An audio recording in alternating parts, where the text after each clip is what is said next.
I didn't mean to interrupt. I was just welcome to today's Gainesville City Commission workshop. We will be hearing all about forecast of customer sales and revenues today, I believe. Madam Clerk, First item is adoption of the agenda. do I have a motion to adopt the agenda? So moved. Second. We have a motion and a second to adopt the agenda. All in favor say aye. Aye. Any opposed? We have a unanimous agenda. Our only item on this agenda is 2023-391, forecast of customers, sales, and revenues, with a recommendation at the City Commission hear a presentation from staff. Very good. Mr. Cunningham. Mr. Mayor, we're going to invite Todd Campbell, very familiar face that's been working within GRU for many, many years, multiple decades. It's familiar to a couple of us at least. Yes, familiar to some, but has been working, doing the forecast and working on the forecast of customer sales and revenues for a long time. He'll go through that today. The presentation will look familiar if you've been through the process in the past, but it is updated every year as part of this process. And then we have additional staff that will be here to answer any questions if it gets deeper than that. So Very good. Thank you. Welcome. Welcome. Thank you, Mr. Cunningham, and good afternoon, Mr. Mayor and City Commissioners. I'm Todd Camhoot with Rates and Forecasting. During winter and spring each year, we develop new forecasts for the water, wastewater, natural gas, and electric systems. We project number of customers and sales for each major billing segment, for example, residential versus small, medium, and large non-residential. Projections from our forecasts have several uses, including system planning projects and reporting to regulatory agencies. And today, the discussion will focus on how the forecasts are used to develop revenue projections central to our budget process. I'm going to have two slides discussing an overview of our forecasting methodology, and then the remainder of the presentation will focus on findings and results. So the process involves using economic, demographic, and weather data to identify mathematical relationships that we have observed in our historical billing data. Once these equations are developed, we apply projected values for the independent variables to get to customers and sales. What I mean by a bottom-up approach simply means that the work is done at the lowest level first for each customer class, and it rolls upward to system totals. Our internal billing records, dating back to the 1970s by month, form the foundation of our work. We also rely on data from outside sources, such as the Bureau of Economic and Business Research at the University of Florida. We subscribe to a regional economic data forecast from S&P Global. And we use weather data that's reported to NOAA by the flight service station at the airport. Anecdotally, we're fortunate that Florida's economy is one of the strongest in the nation. Further, Gainesville is a regional economy. It's not a super small geography. It's actually, in my opinion, regional. With a workforce centered around education, healthcare, state and local government, and the supporting trade and service establishments. So we're kind of insulated from a lot of forces that the rest of the world has to deal with. People travel here for healthcare, shopping, tourism, and other services. Much of the workforce commutes from nearby communities. When the state and national economies are experiencing volatility, we typically experience smaller ups and downs that lag outside macroeconomic events. This all serves to make my life as a forecaster easier.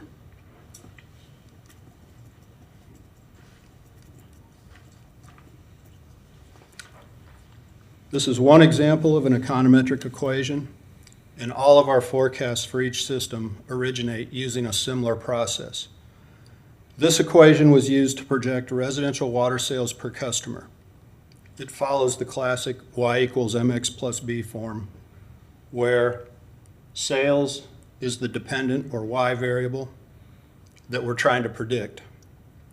Seasonal rainfall and price are the independent or x variables. And there's also an intercept term of 10.3 kgals. Both rainfall and price have an inverse relationship with sales. What that means is the more it rains, the less we sell, and the higher the price, the less we sell. My first recommendation to anyone learning regression analysis is that once you've identified potential explanatory variables, it's imperative that the sign of the coefficients is correct. So these are both negative, and that reflects that inverse relationship. The computer output might show a statistic that looks great. It could easily be missed. So intuition plays into this, is my point. If we were to input 8.75 inches for our March, April, May seasonal rainfall variable, which that's kind of been determined what drives irrigation uses, which in turn creates the volatility from baseline uses, and $4.55 per kgal into the equation. Our forecast for 2023 starts at 5.3 kgal per customer per month. The period of study for developing this equation was 1994 through 2022, almost 30 years. And what this chart is showing is actual sales by the blue line compared with the sales that were projected by the equation, the red line, through this whole historical period that was modeled. And this model, just for example, explains 93% of the historical variation in water sales. So that's my overview on methodology. And the remainder of the presentation will give an overview of each system. I'll show a summary table like this that breaks out number of customers, unit sales, and revenue by our primary billing segments. The water system bills in whole 1,000 gallons. The billing system abbreviation for this unit of measure is KGA. I tend to use that a lot in print, but the vernacular is kgals. You probably hear the term a lot, kgals. So when I speak, I'll say kgals. The water system serves 75,000 customers, treats and distributes 7 million kgals of water per year, and for fiscal 22, billed about $36 million.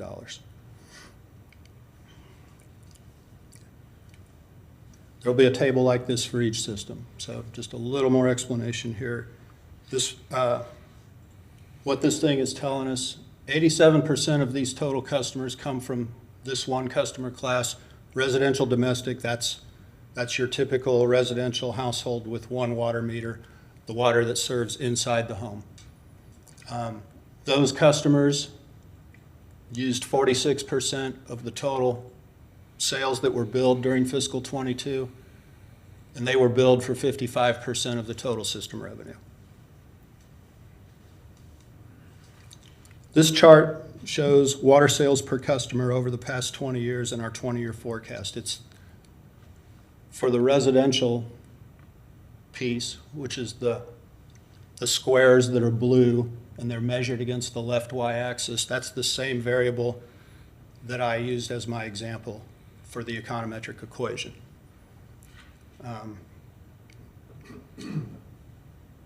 The system averages about 5.25 kgal per customer per month. And non-residential sales are depicted by the reddish triangles, and they're measured against the right y-axis. And those customers use on average about 27,000 gallons per month. Here's a history and forecast of total number of water customers. This year's forecast pretty much lays right on top of last year's forecast. Many of these charts will have a text box like this showing historical and projected growth rates for whichever variable it happens to be that we're talking about. I'm showing the growth rates in these tables for the last 10 years of actual history and the first 10 years of both this forecast and last year's forecast. So you got a quick break for a question. Yes, Mr. sir. Saka. Thank you, Mr. Sorry. As far as breaking down the history, are we doing it based on, I know you said we look at like 30 years of modeling at this point and records, but are we also taking into account census records that, despite whatever our history might have shown, the last census showed we like exploded in population and we've annexed property? So typically in our development of our customer forecasts, we're projecting that Y variable is the number of customers. The dominant independent variable that does the explaining, I use Alachua County population. That's a stable piece of data that we have a long history on it. It's independent from our own assumptions. BEBR published, they also give us projections of that variable.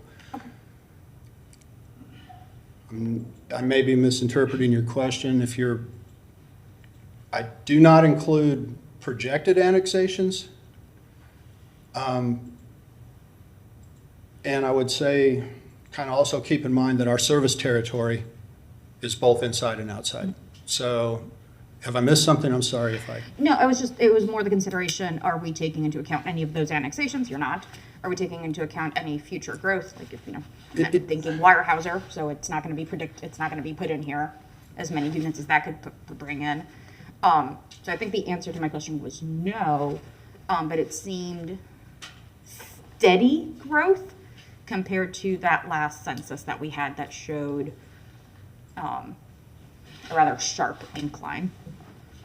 But you're not basing it on that, you're using different data. BEBR did revise their historical estimates upwards significantly. Oh, okay. And one of the challenges for a forecaster is every 10 years there's a new census and your last 10-year chunk of history completely changes. So they're in the process, they'll publish estimates for 2023 this summer, sometime this year. When we get to 2031, they'll revise them all the way back to 2021, kind of establish a new baseline. So the first couple years can be a little noisier than the last 5 years of a census period. Okay, thank you, sir. Thank you, Sure. Mr. Thank you. Anyone else have any questions before we go back? Commissioner Willetts and then Mr. Cunningham. Yeah. Just because I'm new, particularly for water, are some of our customers like the standard? We've approved potentially some new similar type of developments. And I don't even know if those are all on one commercial or whether they're 500 people in 125 different apartments. Are those individual customers or is that one commercial customer? And because I think we have evidence of the past 10 years changing some of what is built in Gainesville, and I think we're going to continue to see some of that in the next. Mr. Mayor, it can go either way. Typically, multiple family housing is bulk metered. We also call that master metered. They're billed and viewed as residential accounts, but one account could have 200 or 400 dwelling units behind it. And so that's one reason there are 77,000 water customers and 100,000 electric customers because of that bulk metering. That's my condo association is 90 units and one bill. Okay. So that's why I Now- asked, because some of that in the future versus what has been developed in the past versus the future. So I just kind of wondered about that. Thank you. Sure thing. You're welcome. Mr. Cunningham. I'll be real brief because I always need to remind myself when we have like developments like Weyerhaeuser, for instance, and that you see it coming, those often come in over multi-year period, 10 or 20, even 20-year period. So even though we look at it as hundreds of units or thousands of units, that doesn't mean all that's coming in at one time. And so Bieber's work takes in, it oftentimes is absorbed in there. It's not like there's a regular growth and there's this new development. If that does happen like that, then they're going to adjust their projections and all. So I just wanted to kind of bring that context of, I often think of, there's 1,000 units coming in. Well, yeah, but it's over a multi-year period. It's included but paced. Commissioner Eastman. Yeah, going back, there was a significant reduction in the the average water usage per customer. What's driving that down in so rapidly, so quickly, and why do we assume that it's going to stabilize at this point? Mr. Mayor, I believe there are a number of efficiencies that have contributed to this decline in use per customer over time, such as water-saving appliances, low-flow toilets, conservation habits by customers. The kind of implicit driver that we can actually model in an equation like this is our price variable. When I use price in any forecasting equation, it's put in constant dollars adjusted for inflation. So it's not like 50 cents to $10. It's like $3 to $6, kind of a change over time. And we assume that real price is going to continue to increase. In other words, it'll outpace inflation by a slight extent going forward. Not making any additional assumptions about any unknown, highly impactful water conservation technologies, but we do expect kind of across all systems, and you'll see this with all of our work, usage per customer to decline a bit going forward. There's other smaller factors, like for example, we believe that more persons per household in 30 years ago than today. Things like that. Perhaps a smaller lawn. So many, many factors. But yes, we've observed a lot of conservation in our actual billing data. Very good. All right, we'll let you try to reestablish a rhythm here as you go forward. My pleasure. So when we put those use per customer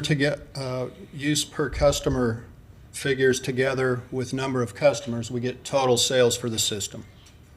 And you can see that this year's forecast is just slightly higher than last year. Again, very modest growth, and the growth is entirely driven by customer growth. If you have a decline in use per customer and your sales are going up, it can only be customers. Make sure I'm on my... This table's showing a breakdown of billing data for the water system. The revenue, these are my revenue projections for the next 10 years by major billing component. And I guess of note, residential is the largest contributor. So the water system is in the $36 to $38 million per year range from sales. When we compare those revenue projections to the ones that we published last year, the new ones are slightly higher, and that's entirely a function of the increased volume sales, the additional kgals. All of the revenue projections that I'm presenting today are based on current rates. They do not include any rate increases in the forecast period. That's kind of the next step in the budget process. The revenue projections get married with the expense projections. The level of revenue requirements gets evaluated at that point.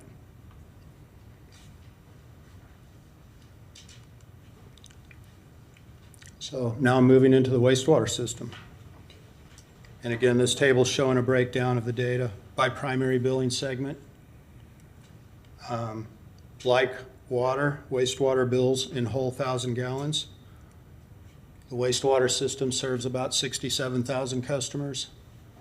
It collects and treats about 5 million kgals of wastewater on an annual basis, and bills, well, fiscal 22, it billed for $45 million. Wastewater billing volumes are based on metered water sales. Residential customers bill for about 4 2/3 kgals per month, while non-residential customers bill for about 29 kgals per month. This year's forecasts in both res and non-res are a little higher than last year's forecasts.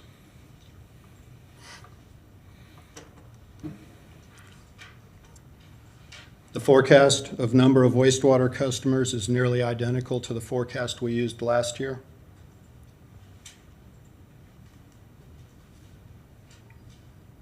And these are the total volumes that we expect to bill in the wastewater system. And again, because the average use was moved up in the new forecast, the volumes billed has moved up a bit. Still very modest growth.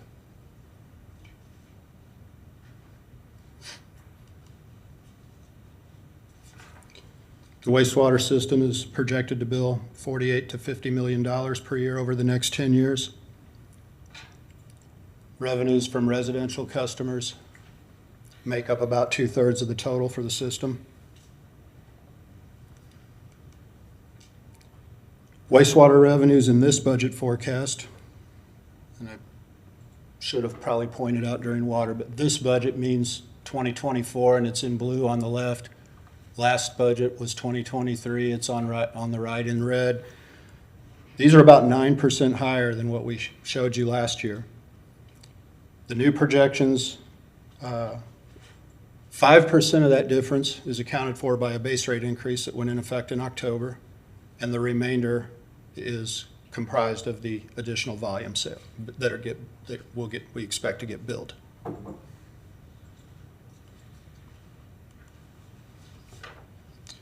In the natural gas system, we meter by volume in units of 100 cubic feet. We apply a factor that accounts for the heat content of the fuel, and then we bill for energy in therms.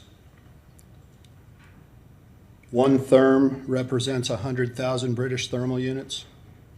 10 therms would be an MMBTU. Some common units of measure that you hear around this fuel source. So again, THM in the billing system, therms in speech. We have 4 primary billing groups in the gas system. Collectively, there are about 37,000 customers that use about 22 million therms per year, and currently billing $15 to $16 million in non-fuel revenue each year. I think something worth pointing out in this system, the commercial base is less than 5% of the customers, but they use 2/3 of the energy. And if we take that a step farther, there are 8 customers in this large volume class, and they use almost 1/4 of the system energy. So these large customers are very stable, and that's kind of a good thing. The volatility is more around the residential side.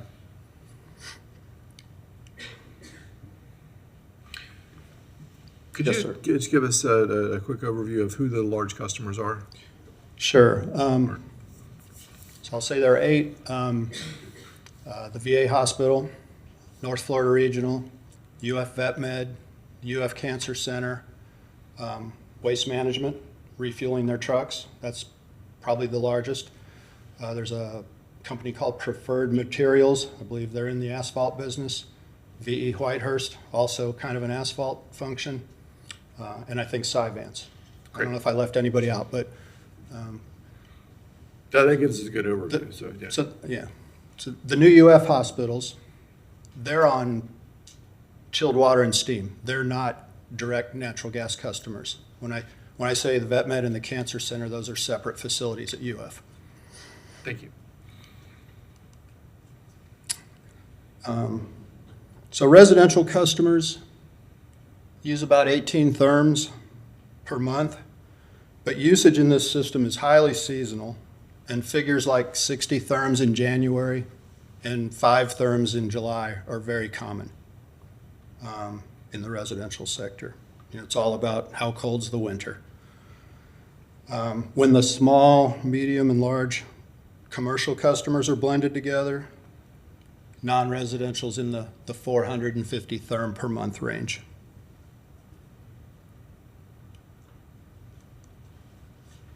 This year's forecast of natural gas customers is similar in the near term and slightly lower in the out years compared to our forecast from last year.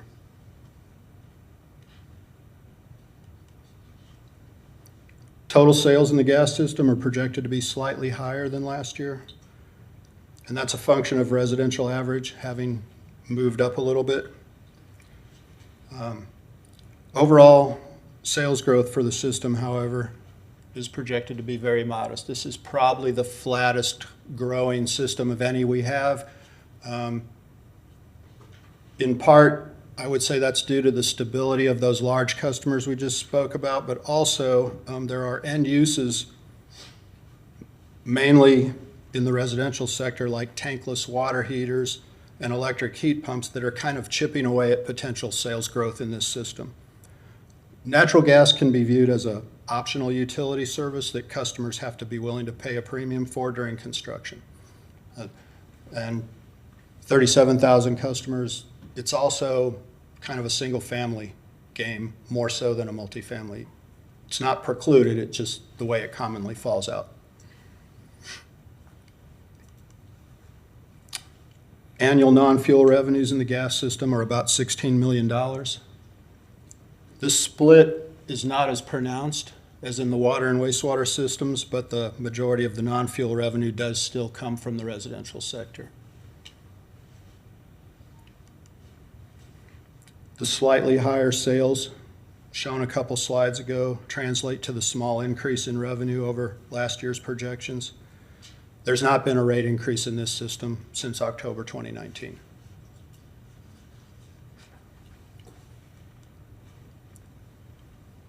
The electric system bills in kilowatt hours. There are 1,000 kilowatt hours in 1 megawatt hour, and there are 1,000 megawatt hours in 1 gigawatt hour.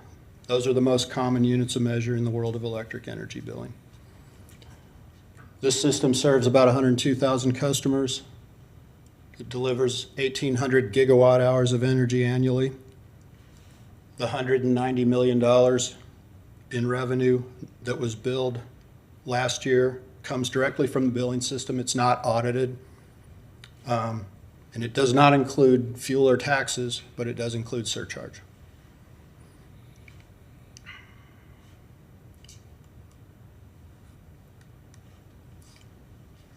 Residential use hovers around 800 kilowatt hours on a monthly average, but varies substantially from one seasonal period to another. It also ranges broadly from one customer to another due to factors including what is the mix of appliances, and the main thing there is natural gas part of the appliance mix in the home or not. Also, is it a single-family unattached home or a multifamily attached home? Another contributing factor, number of occupants. How big is the home in square footage? How old is the home, etc. This wide range of characteristics is covered by one rate that needs to be broadly applicable. Our three most recent forecasts are shown here.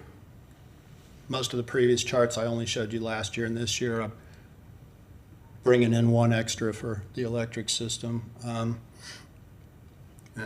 showing residential by itself from non-residential. The upward slope, red being our new one and green being last year, the upward slope in both of those is a function of our assumptions around the adoption of electric vehicles, and we assume that most of the recharging will take place at home behind the residential meter. This has a minimal effect in a 10-year budget window, but it's factoring more and more into our long-term planning discussions.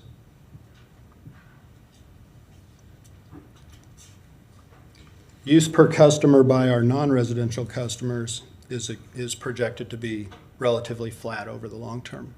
Let me stop you for a question there. Sir. Commissioner Eastman. So on well, I guess on both of these, I could have probably waited till the next one, but so you said this won't matter over a 10-year plan, but will this get factored into our integrated resource plan that we're going into? So this will be pretty central to that, I would imagine. Yes, sir. That's exactly what I meant by that. We have to take a much longer view than we would during putting a budget together. Okay. And then you mentioned single family versus multifamily has an impact as to electric usage. What do you, how does that impact, how does that play into that? Well, typically the attached homes use less. Okay. We have about a 50-50 split, roughly, in our customer base of unattached versus attached. But commonly, you have typically less square footage, fewer persons per household. You do have a higher penetration of an all-electric scenario. You also have efficiency benefits and gains from wall and ceiling and floor insulation from your neighbors. So let's say the system average is 800, single family might be 950, and attached might be 700, for example, something like that. All right, thank you. That's all. Catch myself up a bit here. This year's forecast of number of electric customers begins at a very similar level, similar starting point, but it has a little bit more slope compared to last year's forecast. And that's reflected in the first 10-year growth rate here, and you can visually just see it on the chart. This chart reflects total energy requirements needed to serve all of our customers. You can think of this as the amount of energy entering the system, generation plus purchase power. There are small transmission and distribution system losses along the way to those 102,000 meters. So total sales are typically about 2.5% lower than net energy requirements. But the shape of this data is indistinguishable between sales and net energy.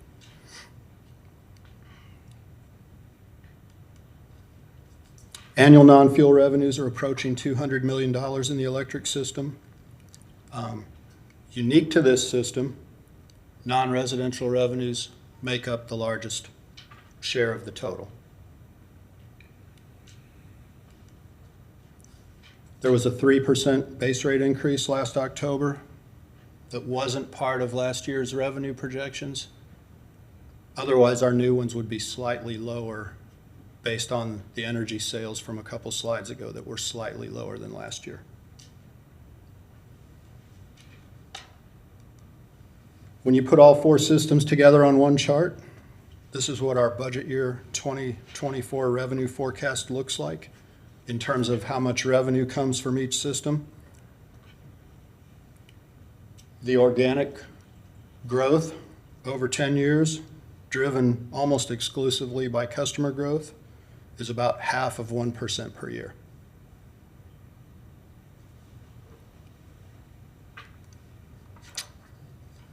We'll share this presentation with the Utility Advisory Board tomorrow. And these are upcoming budget topics and dates as they were scheduled to be presented when this discussion was put together. We've made it to the end of my presentation. I thank you for your time, and I'm happy to address any questions you may have. Very good. Thank you. Commissioner Willets. Thank you, Mr. Mayor. The wastewater, it looks like the build volume increased in what, 2021 or 2022. Is that related to our change in the formula as opposed to winter minimum? Mr. Mayor, yes, sir, it is.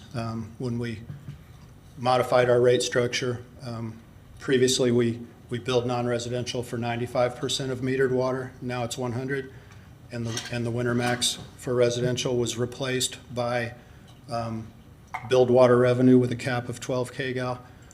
So we're in a bit of a learning mode still, trying to get a handle on exactly what these new levels will be. And that's where my question is I understand, if you're looking at history and then, you're more 1 year, but if that was a kind of an artificial, a one-time change based on billing and then the 2023 forecast goes up, what have you taken into account so that, so you understand that may have just been a one-time, and that by itself does not represent a change in, the behavior per customer? Well,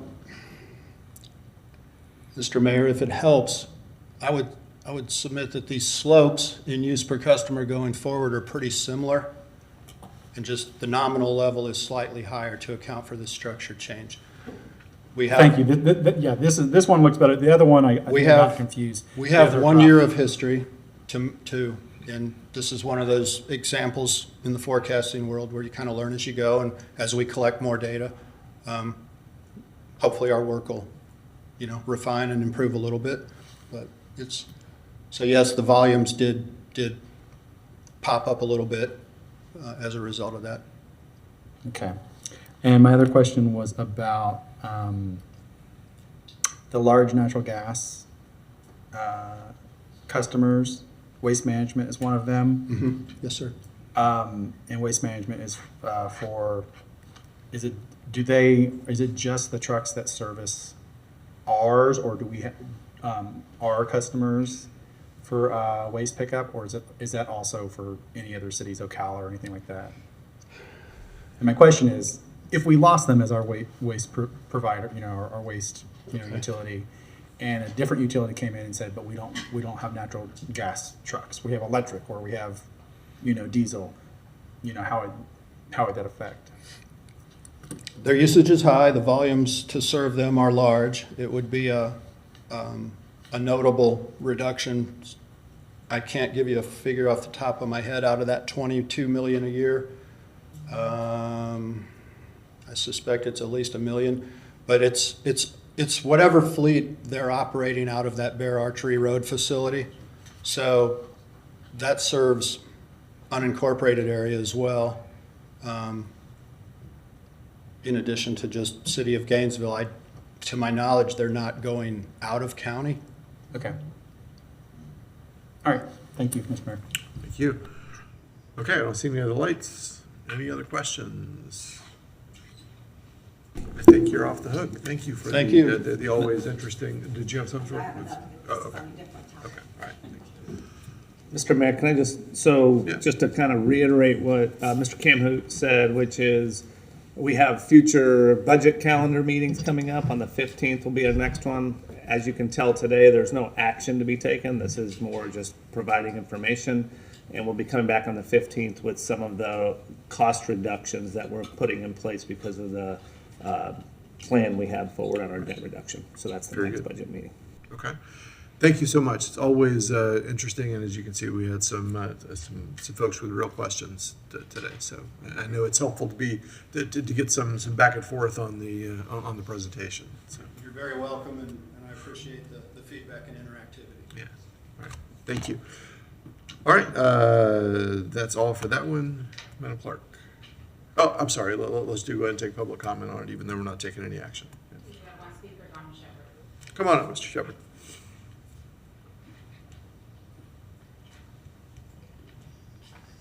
My name's Donald Shepard, everybody knows. My questions is these are the reasons why the people are leaving our city is because of these high rates being added on to the old rates that were assumed that was going to keep for 5 years. But they're telling me that they've got another rate change and that this here is causing them to want to move out of our city. The other thing is in a residential aspect, and that is the meters that are in certain areas that have not been replaced, in which Mr. Cunningham said that they're in the format of being replaced. And what is the change going to happen when these meters get changed? Do you know now, or is that something we'll know the 15th. So we'll, do you have any other comments? I'll make sure that gets answered, but Sir, do you have anything else? Because I'll make sure that gets answered. I just don't want to stop while you're. just that. Okay, all right. Thank Thank you. you. I appreciate you. Mr. Cunningham? Yeah, Mr. Mayor, if I understand the question, so we're going to be, we are replacing meters now. We have about, depending on the system, anywhere between, 10 and 20% of meters replaced. We're going to continue to do that over the next 2 years. As we're replacing those meters, later this summer, some of them will go directly onto the new system, and the difference will be primarily that we'll be able to read those meters remotely as opposed to going to each meter each month. And there'll be much more data available for customers and providing for the utility as well to operate more efficiently. Very good. Mayor, may I Shepherd, ask another question?